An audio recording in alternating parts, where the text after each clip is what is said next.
support you, aligning your diet, your attitude, your aptitude, your understanding about life. We can help you with everything.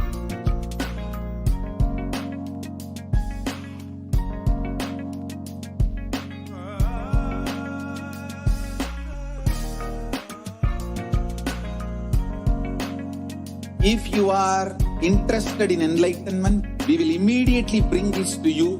If you are not interested, we will explain the whole science, inspire you and make you interested in enlightenment time.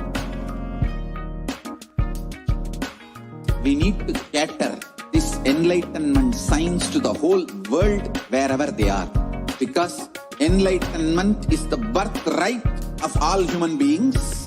Kailasa is responsible to provide that to all human beings.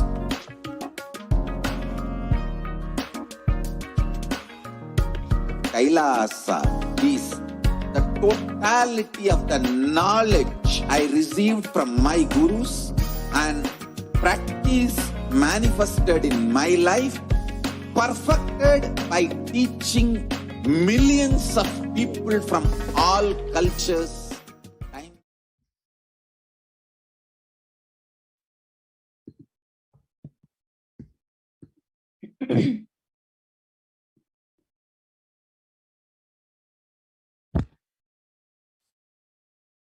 Nithyanandam Paramasukadam Kevalam Jnanamurtim Dhandvatitam Ganadasham Tadvamasthyadilaksham Ekam Nityam Vimalamachalam Sarvadhi Sakshibhutam Bhavatitam Trigunarahitam Sadgurum Tam Namami.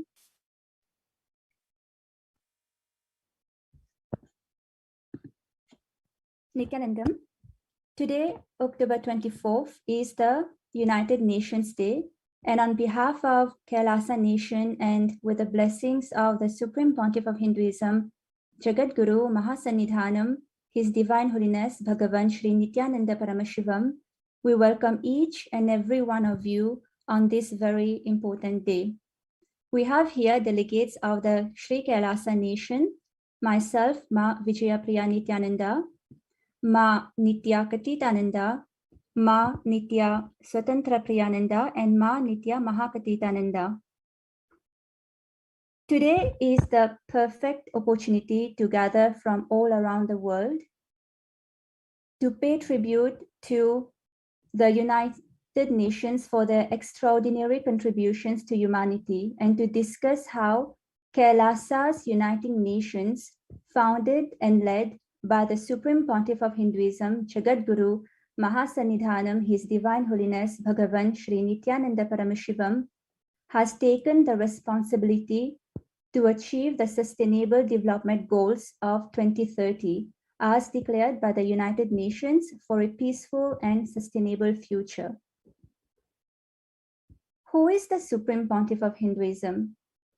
The Supreme Pontiff of Hinduism, Bhagavan Sri Nithyananda Paramashivam, was born on January 3rd, 1978, and he is the reviver of Kailasa, the ancient enlightened civilizational nation, and the great cosmic borderless Hindu nation. The Supreme Pontiff of Hinduism is the 1008 incarnation of Paramashiva, as per Hinduism, recognized by his predecessors who are enlightened masters and adepts. The Supreme Pontiff of Hinduism has made the science of power manifestation, yoga, and temple-based universities available for all humanity. The Sovereign Order of Sri Kailasa, led by the Supreme Pontiff of Hinduism, and Nithyananda Order of monks, nuns, and Hindu diaspora are working for global peace and to achieve superconscious humanity.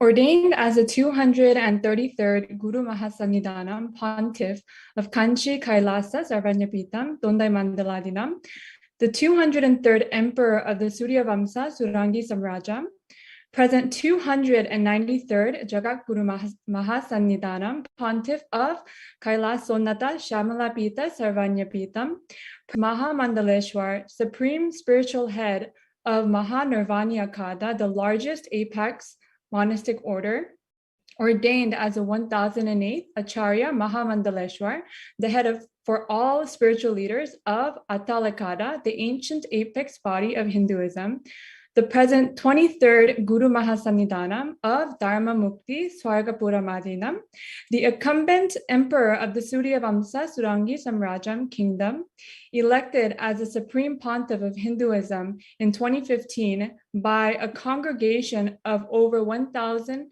Hindu leaders, pontiffs, and spiritual leader of the 2 billion Hindu diaspora worldwide. For the past 27 years of his public life, the Supreme Pontiff of Hinduism since an enlightened system for communities all around the world. The Supreme Pontiff of Hinduism has inspired over 30 million Hindus to revive the non-violent-based enlightened ecosystem. The Supreme Pontiff of Hinduism initiated the Minutes for Peace meditation in 2003, and since then, 4.3 billion minutes and meditation have been recorded. The Supreme Pontiff of Hinduism launched a No Hungry Home project with 1 billion free meals served globally since the last 27 years.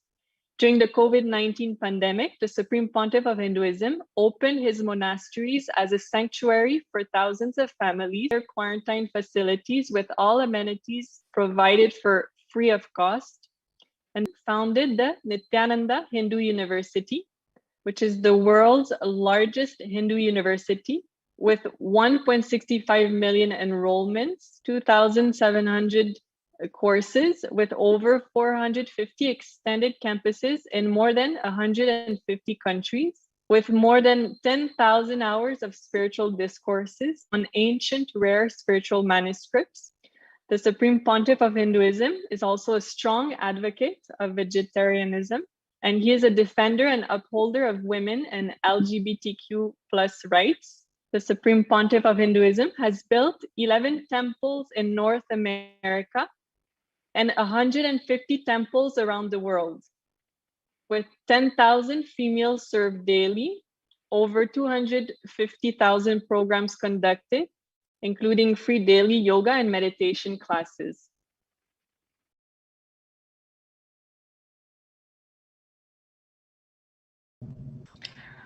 So before sharing about the Supreme Pontiff of Hinduism's contributions to the world with regards to the Sustainable Development Goals 2030 as declared by the United Nations, we would firstly like to present to you the context of which the United Nations was founded.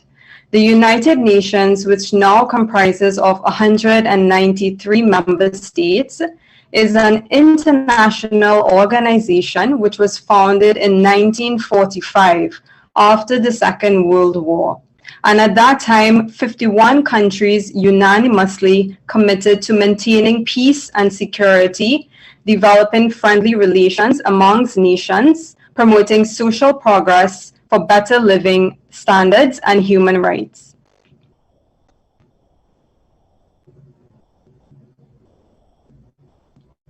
So when it comes to the UN Sustainable Development Goals, there are 17 of them.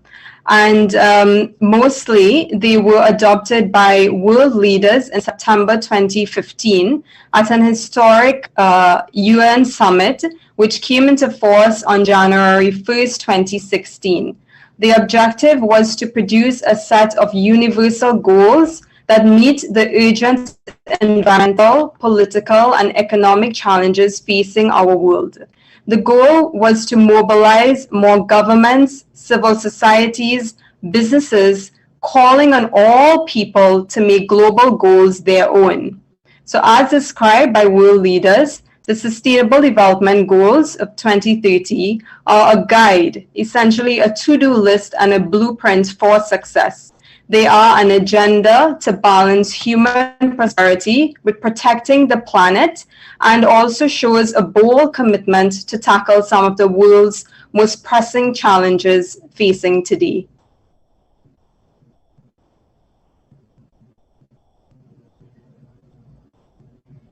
So as mentioned before, there are 17 UN Sustainable Development Goals. The first one is no poverty. Goal number 2, zero hunger. Number 3, good health and well-being. Number 4, quality education. Number 5, gender equality. Number 6, clean water and sanitation. Number 7, affordable and clean energy. Number 8, decent work and economic growth. 9, industry, innovation and infrastructure. 10, reduced inequalities. 11, sustainable cities and communities. 12, responsible consumption and production. 13, climate action. 14, life below water. 15, life on land. 16, peace, justice, and strong institutions. And finally, number 17, partnerships for the goals. And the UN Sustainable Development Goals, essentially Sri Kailasa Uniting Nations has mapped all of 108 causes towards these UN Sustainable Development Goals, which will be shared shortly. 108 causes supported by Sri Kailasa, from child welfare to promotion of food banks, to gender equality, animal rights, original nations, and the list goes on and on. So essentially all of these 108 goals or initiatives by Sri Kailasa Uniting Nations have been mapped also to the UN Sustainable Goals, and a lot more. So this will be shared with you right now.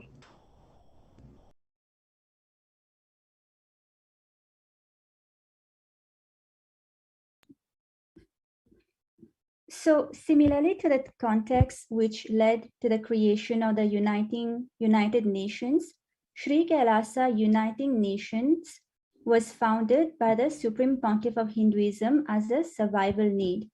Let us go back in history to understand how SKUN, Sri Kailasa Uniting Nation, is a necessity in today's world. Hinduism was a state religion in 56 nations across the continent, from Afghanistan, Pakistan, India, Nepal, Burma, Sri Lanka to Singapore, Malaysia, Cambodia, and Indonesia. In 200 states, 1,700 provinces, and 10,000 traditions.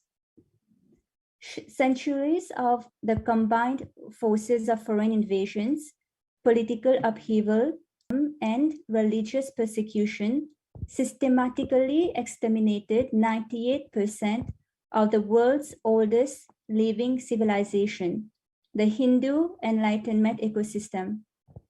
Today, Hindu temples remain in Afghanistan, Cambodia, Pakistan, Bangladesh, and Sri Lanka, but the generational Hindus who lived and practiced this tradition and culture have been systematically and ethnically cleansed.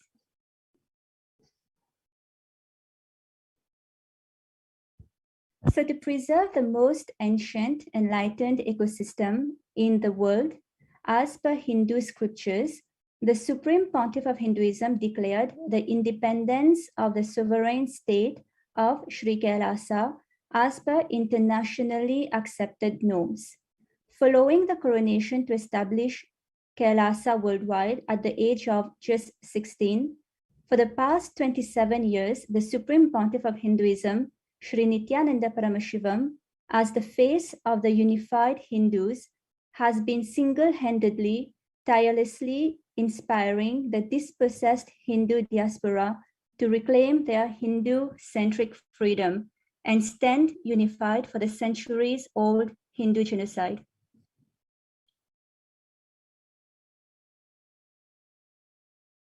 The Supreme Pontiff of Hinduism has declared, I am the collective voice of all the persecuted Hindus.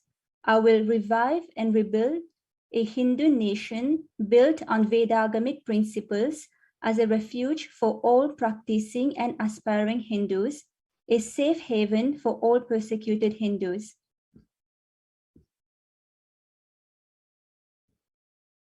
So the Supreme Pontiff of Hinduism, Sri Nithyananda Paramashivam, founded Sri Kailasa Uniting Nations, an initiative to spread the great spiritual truth of Sanatana Hindu Dharma from its Vedagamas all over the world. For the past 27 years, this international body has been responsible for 1.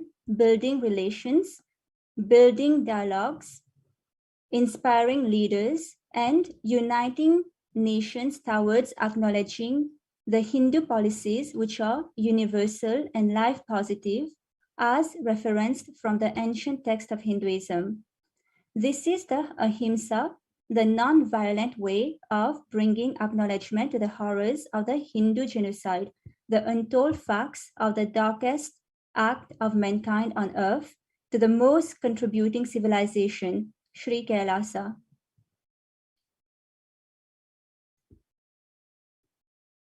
Sri Kailasa Uniting Nation is working towards the revival of the 10,000 indigenous traditions and nations to fulfill 108 initiatives, as mentioned before, including animal rights, human rights, women's rights, and more. Sri Kailasa is working for uniting the world's nations for 108 such purposes and goals declared based on universal human values and world peace.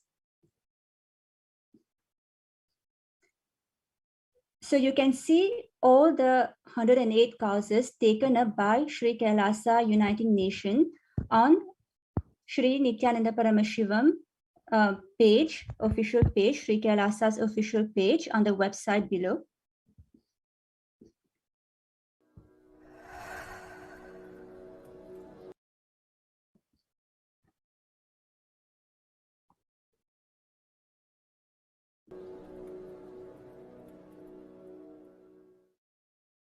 Kailasa is taking up the responsibility of uniting the nations for ancient heritage, uniting nations for ancient knowledge and scriptural storing, uniting nations for ancient sciences, uniting nations for animal rights, uniting nations for children and youth, uniting nations for enlightened beings and avatars, uniting nations for feminine empowerment and gender equality, uniting nations against lawfare, uniting nations against persecutions and genocides, uniting nations for global peace and religious harmony, uniting nations for mental health and development, uniting nations for monks and nuns, uniting nations for mystical and spiritual sciences, uniting nations for nutritious food and hunger-free world, uniting nations for persecuted religions, uniting nations for revival of ancient civilizations, uniting nations for unique religions, uniting nations for yoga, uniting nations for ancient sacred arts and ancient sacred sciences, uniting nations for consciousness studies and consciousness practices, uniting nations for enlightened cultures and arts, uniting nations for indigenous aboriginal nations and traditions and cultures, uniting nations for advocating peace, uniting nations for yogic sciences, nations for family health and development, uniting nations for rights of the immigrants, uniting nations for safe and supportive entertainment, uniting nations for best right spiritual techniques and methods and technology. Understand? Uniting nations for prevention of mass killings. Uniting nations for orphans and abandoned children.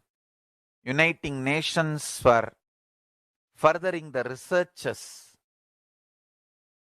to find cure for HIV/AIDS. Uniting nations for against the atrocities and crimes. We are working in all this line, and devotees, disciples, volunteers are creating organizations in multiple nations to do all this good work.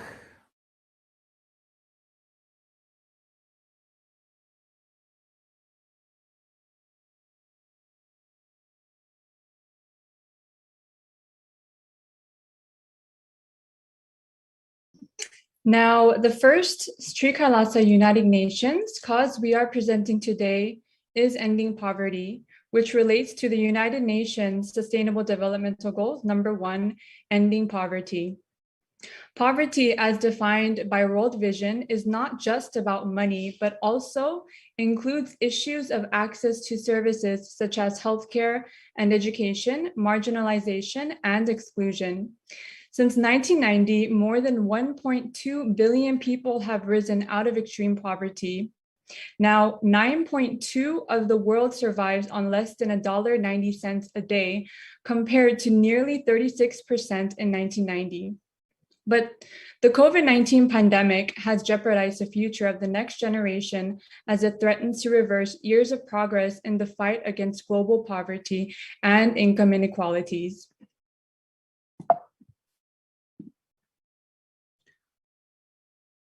The Vedic civilization was never poor and holds the secrets to the science of wealth manifestation.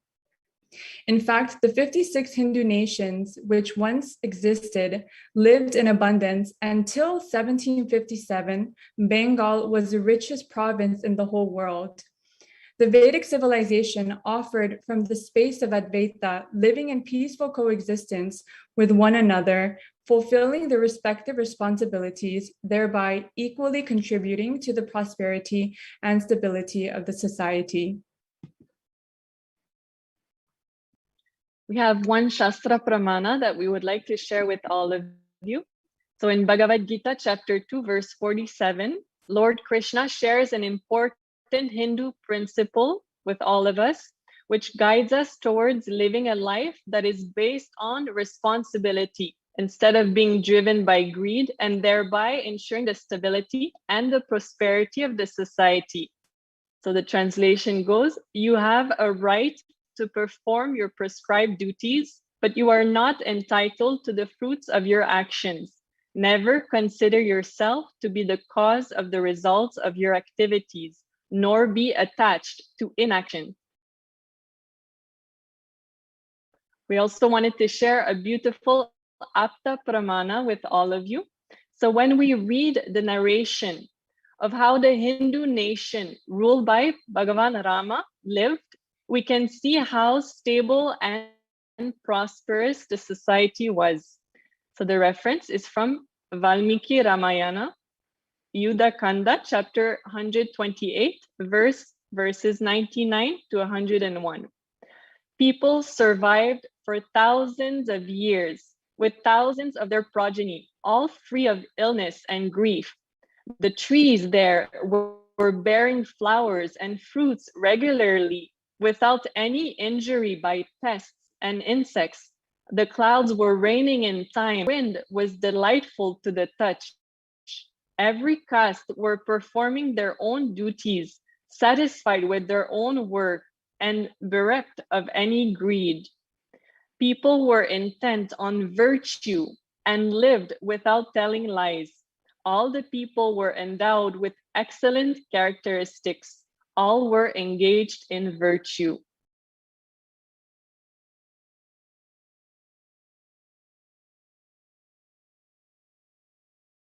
So now we will now listen to a video where the Supreme Pontiff of Hinduism explains how poverty was artificially created by invaders.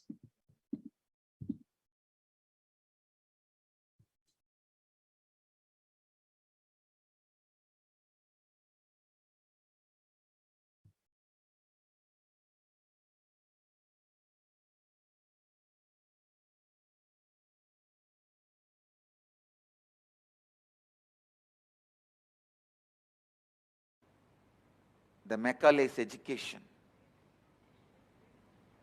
which took away our clarity about Advaita.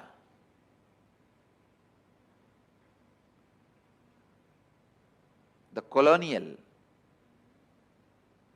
mental setup,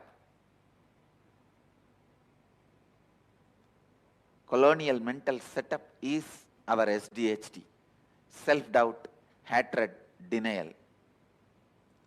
It is this colonial mental setup took away our Advaita from us, I tell you.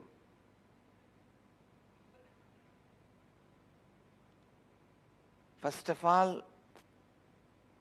we never had poverty till we have been swindled by all these invaders. Till 17th century, we were the richest country in the world.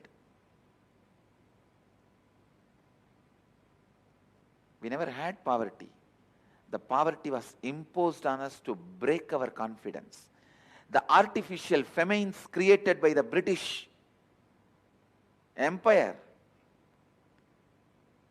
how they broke our backbone by creating artificial poverty. The Bengal famine was planned by British. Around 17 famines we had to go through, which was never part of our Vedic tradition. Only in the colonial periods, under the invaders, we went through 17 major famines, where millions were killed.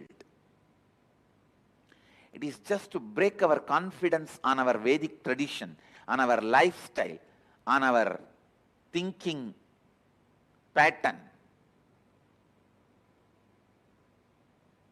I tell you, that is the way they inserted SDHD, self-doubt, self-hatred, self-denial into us.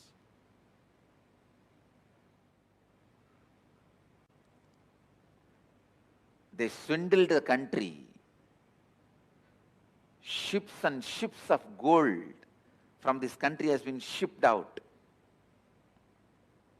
And then they start the missionaries and charity, giving few pennies back to us in the name of missionary and charity, to take away our confidence from this great Sanatana Dharma, Sanatana Hindu Dharma.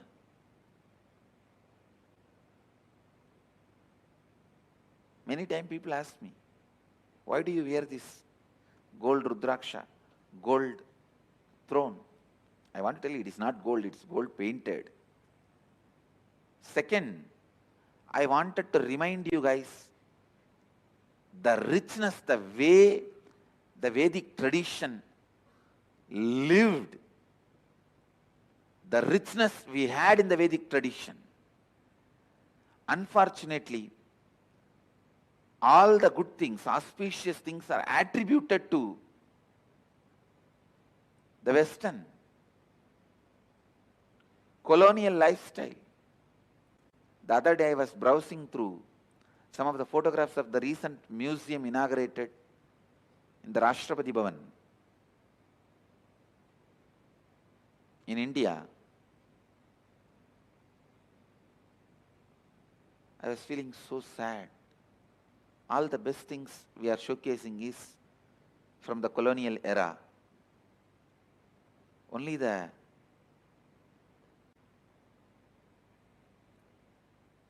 British things are gold coated, golden. Very unfortunate.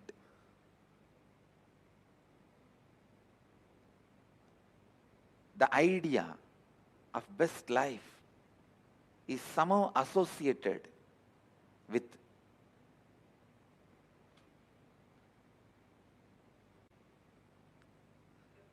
the people who ruled us, who made us slaves. Somehow the good life has become their lifestyle. The idea of good life has been branded as the British lifestyle. We forgot the good life of the Vedic tradition. Last 300 years, 17 famines. What will happen to a civilization? When we look back, you can only remember the 300 years. And you remember only poverty, poverty, poverty as the lifestyle of Vedic tradition. That is the stupid word. Hindu rate of growth has been developed. Please understand. Our self-doubt, self-hatred, self-denial has been created, injected, encouraged by the British by putting us into poverty, showing their lifestyle as a good lifestyle. And still we stupid fellows are practicing and believing the same. Practicing and believing the same.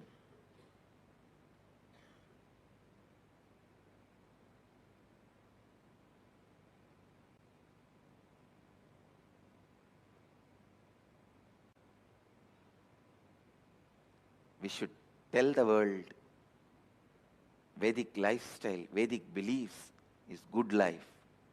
And that brand of good life, royal life, luxury life, best life should be again connected back to living Advaita, the non-dual consciousness. The people who live and practice non-duality does not need to be always with a begging bowl.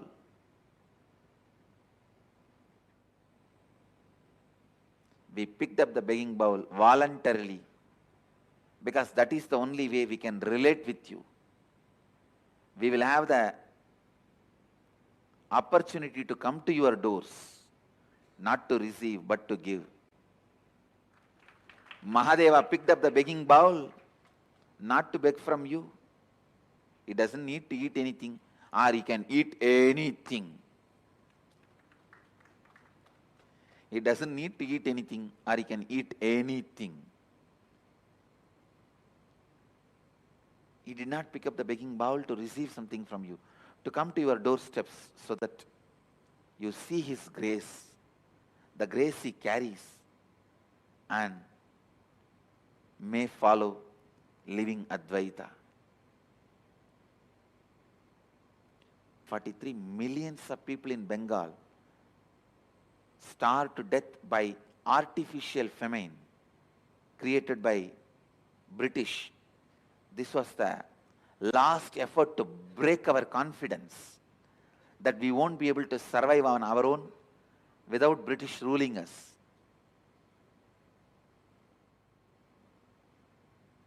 British government ordered the destruction of all boats and rice stocks in coastal Bengal.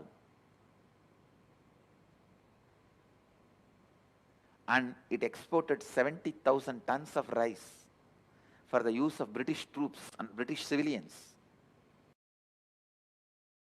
More than 4 million people were made to die to break our confidence in the Vedic lifestyle. But the news was never left out because British authorities took the advantage of wartime censorship. See, wartime you have the power to stop the news. They took the advantage of the wartime censorship to keep this news quiet. I tell you, it's unfortunate.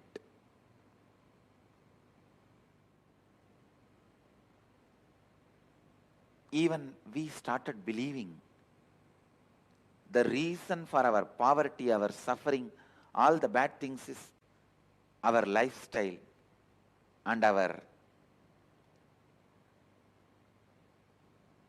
thinking style and the cognition given to us by the Advaitic tradition, which is completely wrong. Understand?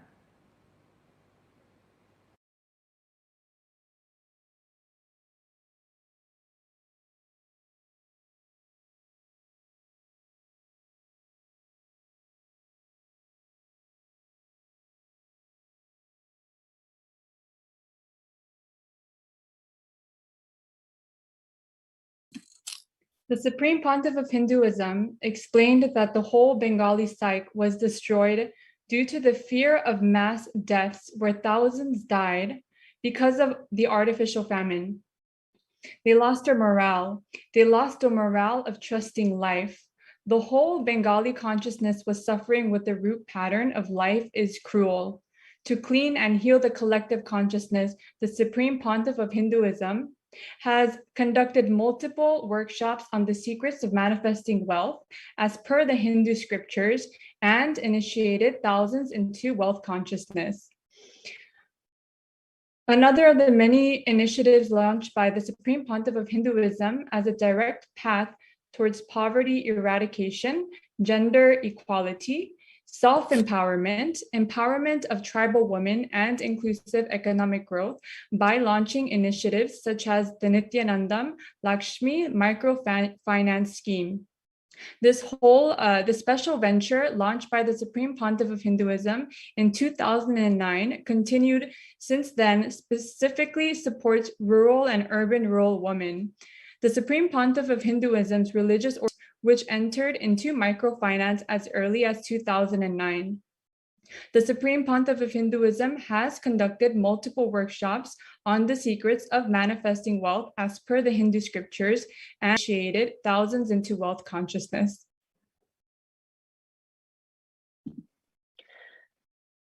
The second Sri Kailasa Uniting Nations cause that we're presenting today is free education for all, which relates to the United Nations Sustainable Development Goal number 4. So what is education? As per the UNESCO's definition, education is the process of facilitating learning or the acquisition of knowledge, skills, values, beliefs, and habits. What is quality education? Quality education, as per UNESCO's definition, specifically entails issues such as, number 1, appropriate skill development, 2nd, gender parity, 3rd, provision of relevant school infrastructure, equipment, educational materials, and 4, resources, scholarships, or teaching force. Now, some statistics. In developing countries, 1 in 4 girls are not provided basic education. 103 million youth worldwide lack basic literacy skills, and more than 60% of them are women. But in Hinduism, education is a fundamental right. Hinduism promotes and ensures free education for all. Hinduism argues that true empowerment emerges through an understanding of the knowledge, which in turn leads to unity with the universe. It is believed to be a fundamental right for everyone to be taught and imparted knowledge.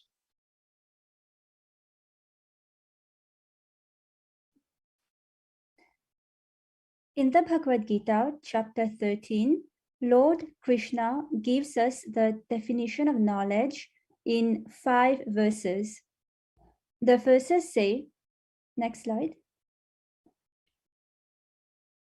The verses say, humbleness, freedom from hypocrisy, non-violence, forgiveness, simplicity, service of the Guru, cleanliness of body and mind, steadfastness and self-control, dispassion towards the objects of the senses, absence of egotism, keeping in mind the evils of birth, disease, old age, and death, non-attachment, absence of clinging to spouse, children, house, and so on, even-mindedness amidst desired and undesired events in life, constant and exclusive devotion towards me, and inclination for solitary places and an aversion for mundane society, constancy in spiritual knowledge, and philosophical pursuit of the absolute truth.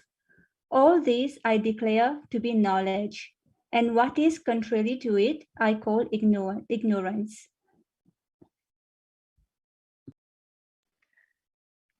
And now we will be listening to a video where the Supreme Pontiff of Hinduism explains how education can only be called education when it leads to the production of human beings of higher consciousness, which is exactly what the Vedic education, the Gurukul system, is designed to do.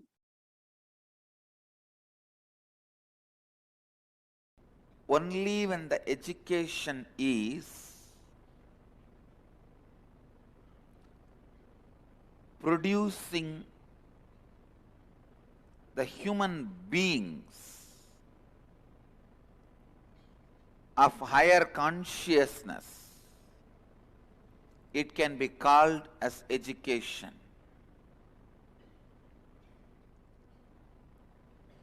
Not just some skills or talent. Set of skills and talent does not make you educated, as I said.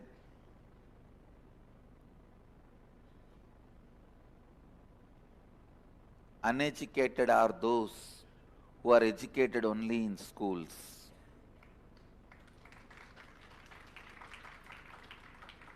Uneducated are those who are educated only in schools.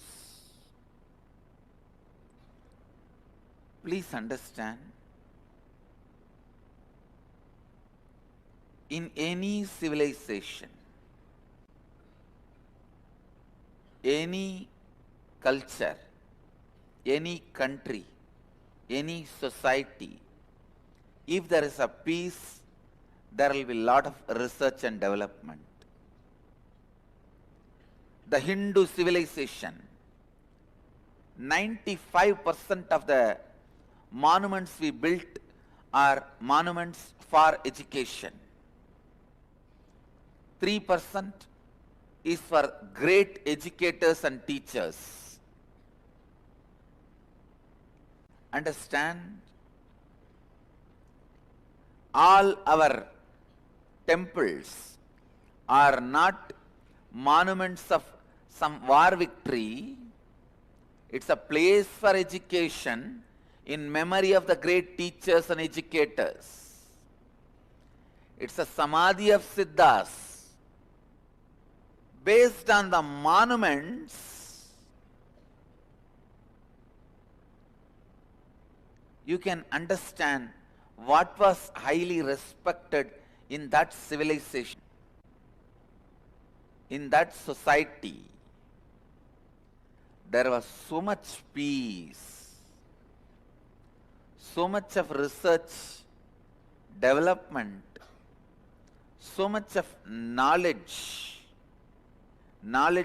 creation and spreading, so much exploration on space, under the water, under the earth, into the fire.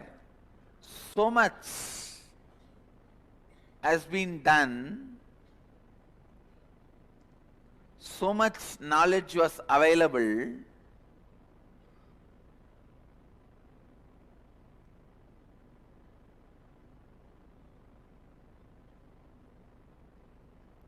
Even whatever is left out is unimaginable, unmatched. Humanity may take at least 5,000 years to catch up with Vedic knowledge. To catch up with our education system, they may take even 10,000 years. understand the statements I am making are not out of pride or anything. I am stating the fact, simply stating the fact, simple truth straight away as it is.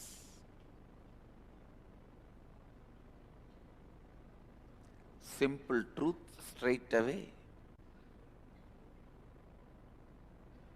We put so much of attention on Arjuna becoming a greatest warrior from an emerging out of Gurukul, but we forget from the same Gurukul, Sahadeva emerges as the greatest astrologer. It means what? A whole department of astrology was functioning in that same Gurukul. But we were so glamoured by Arjuna emerging as the greatest archer and Bhima emerging as the greatest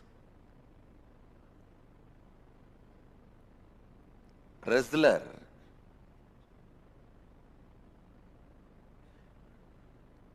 We forgot Sahadeva emerged as the greatest astrologer. Please understand, even to be a greatest archer, you need the knowledge from multiple other disciplines. What we built, what we revered, what we respect, what we want to be, what we want to remember, how we want to be remembered. Understand these two. What we want to remember when we were in the body, life, how we want to be remembered by our next generation. All these aspirations were centered on education. All these aspirations were centered on education.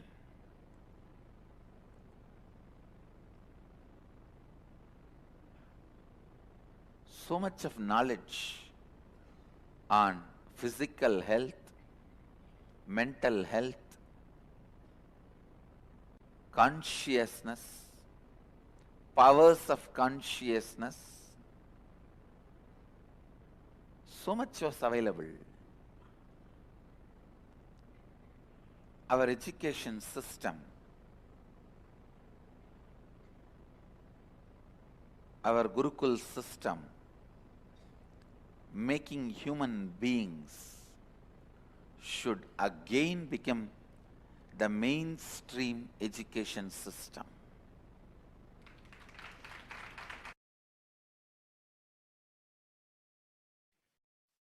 And to revive the glory of the ancient Vedic enlightened education system, the Supreme Pontiff of Hinduism founded the world's largest Hindu university, the Nithyananda Hindu University, with extended campuses in 150 countries, 270,000 plus enrollments, 1,700 plus courses conducted. Through the Nithyananda Hindu University, the Supreme Pontiff of Hinduism is collecting 1 million source books of Hinduism and making the pursuit of degrees and doctorates. The Supreme Pontiff of Hinduism also founded the Nithyananda Gurukul with 40 centers worldwide, providing free services for education and well-being of children. The Supreme Pontiff of Hinduism has revived the authentic Gurukul system, which provides gender equitable access to free quality education in English, science, history, and math, as well as all the Vedic sciences, such as meditation, yoga, and arts, and a safe place for girls to learn. The Supreme Pontiff of Hinduism ensures that no child is excluded on the basis of gender, disability, poverty, ethnicity, and language.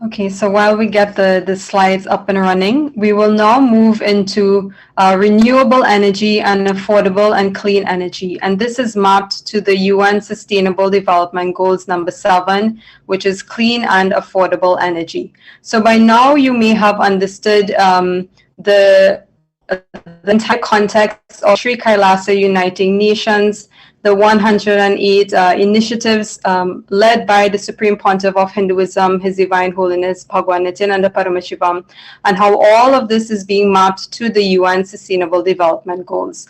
And we would have spoken about education as well as hunger. So now as we move into renewable and affordable clean energy, the first thing that we must know of is what is clean energy or renewable energy. So clean energy or renewable energy is defined as the useful energy that is collected from renewable sources, which are naturally replenished on a human time scale, including carbon neutral sources such as sunlight, wind, rain, tides, wave, and geothermal. Those who may not know, it comes from heat that is developed from volcanic activity. So according to the World Health Organization, air pollution kills an estimated 7 million people worldwide every single year. The WHO data shows that almost all of the global population, which is 99%, breathe air that exceeds WHO's guideline limits containing high levels of pollutants, with low and middle income countries suffering from the highest exposures. And this has led to increased mortality from stroke, heart disease, chronic obstructive pulmonary disease, lung cancer, and even acute respiratory infections. So many may not even know that air pollution actually causes so many other health issues, not just lung cancer or respiratory issues, but it is linked to even heart attacks and stroke. So moving along,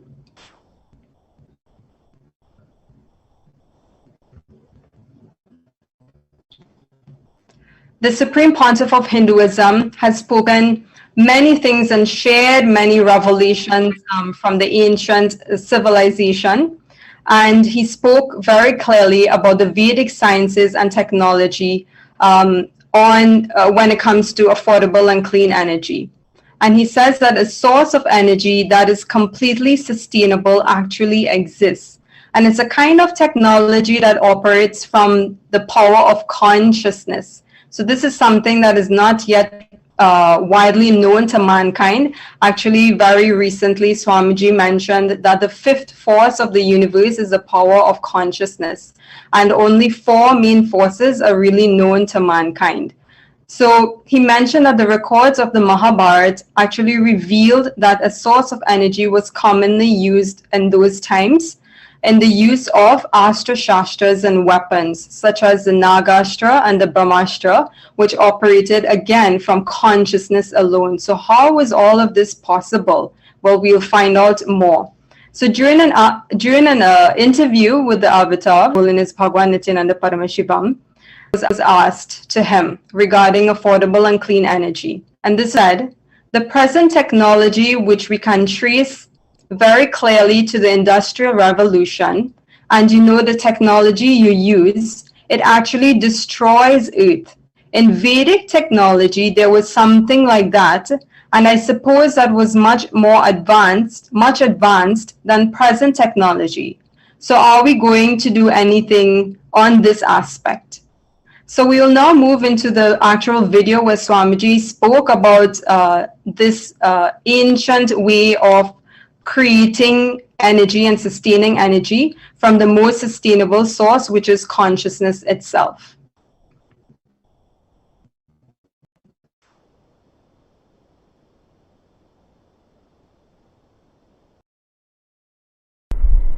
In Vedic technology, all the resources are from other planes and other places.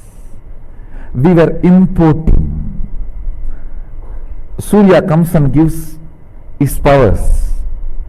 Then Indra comes and gives his Vajra. Varuna comes and gives his powers. It is all imported. But in this modern industrial revolution, in this technology, the resources have to be sucked from here and made into different shapes. And the human greed is not leaving even the source to be alive.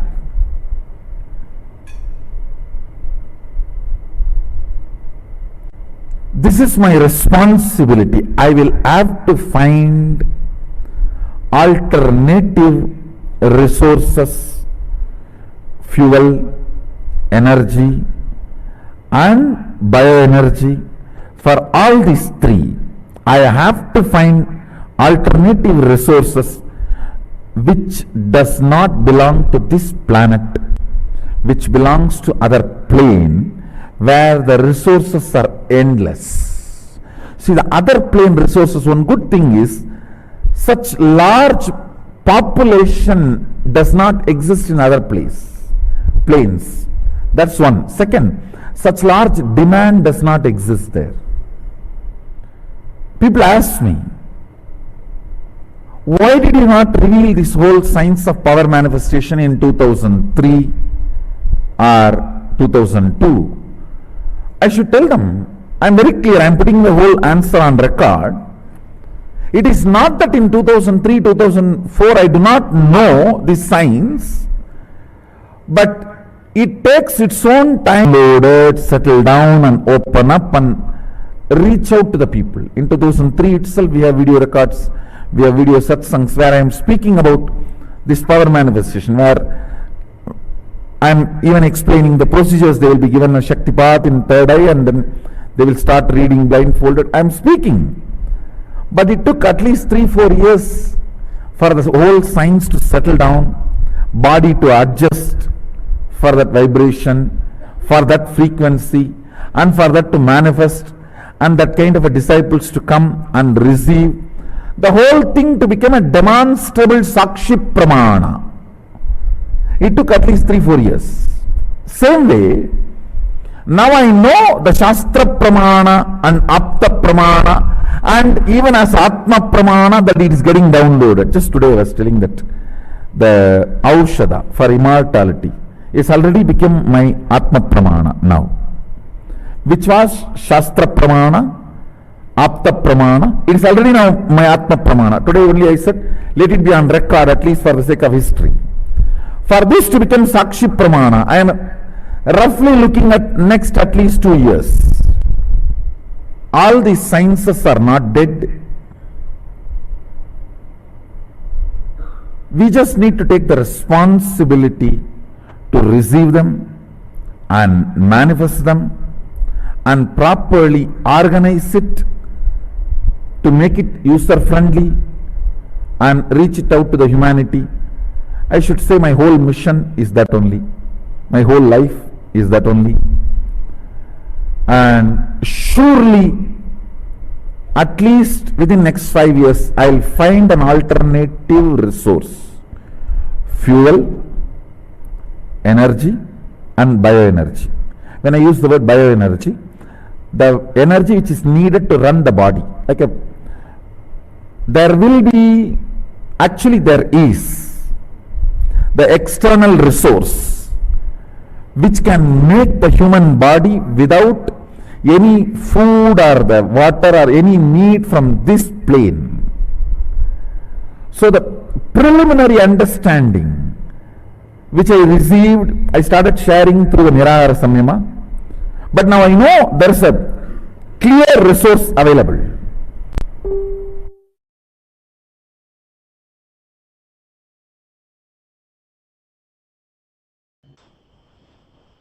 So before we move into the other segment, I would just like to share that all viewers, there's a lot of exciting things happening and offerings by Sri Kailasa Uniting Nations, especially the youth out there, those who love science or love anything that has to do with innovation. This is a really incredible space to be in. And Swamiji, His Divine Holiness Bhagwan Nithyananda Paramashivam, is bringing all of this to the world for the benefit of humanity.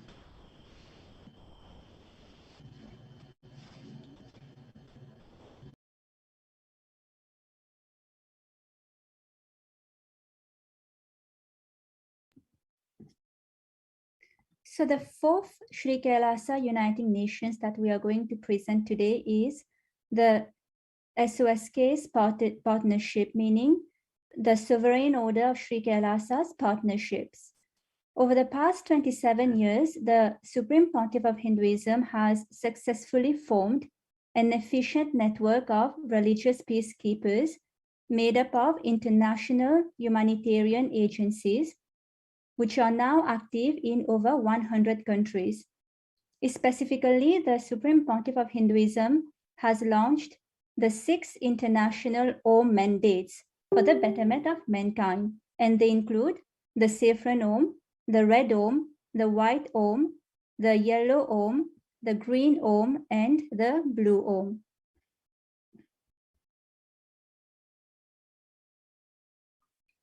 In all the humanitarian initiatives, the Sri Kailasa Uniting Nations has partnered with the 6 Oms to provide fundamental services to the globe where they operate, including charitable relief, counseling, youth and women empowerment, animal rights, environmental protection, revival of indigenous traditions, and running educational institutions.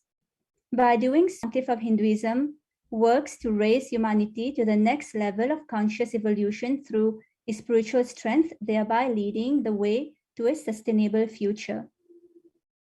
Recently, Kailasa has established diplomatic relations and partnership with the government of Uganda to eradicate hunger, foster youth leadership, holistic health, education initiatives, environmental stewardship, and sustainable living. The Supreme Pontiff of Hinduism has received over 1,000 of recognitions from government officials from many countries, including Canada, in the form of proclamations, letters, and certificates of recognitions. And also, thus far, 4 of Kailasa's reports on the position on the Supreme Pontiff of Hinduism and Kailasa, and also the contribution to humanity, especially during COVID, has been published by the United Nations.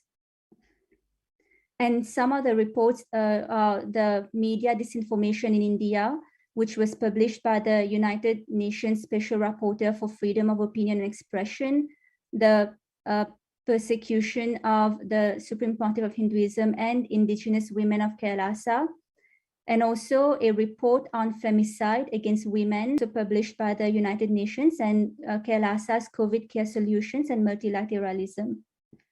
And as we can see on the screen, these are some of the recognitions that Sri Kailasa and the Supreme Pontiff of Hinduism have received in recognition of the humanitarian services.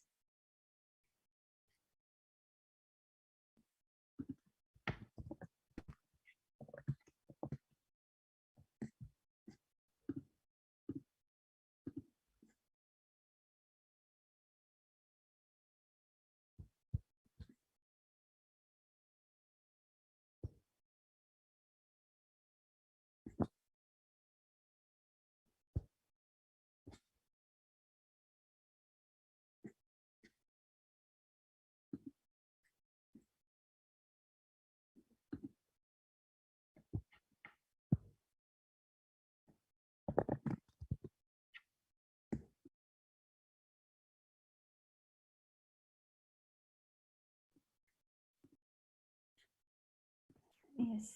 So on behalf of Kailasa Nation, we sincerely thank each and every one of you for your online presence today to discuss the numerous efforts of the Supreme Pontiff of Hinduism and Kailasa towards the achievements of the Sustainable Development Goals of 2030. Hinduism, revived by the Supreme Pontiff of Hinduism, is the solution and shows humanity the path towards a non-violent and sustainable future. Stay tuned for future Kailasa live panel discussions, and we look forward to seeing you then. Thank you. Om Purnamada Purnamidam Purnat Purnamudashyate Purnasya Purnamadaya Purnamevavashishyate. Om Shanti Shanti Shanti. Bhagavan Shri Nithyananda Paramashivam Padukarpanamastu. Om Nithyanandam.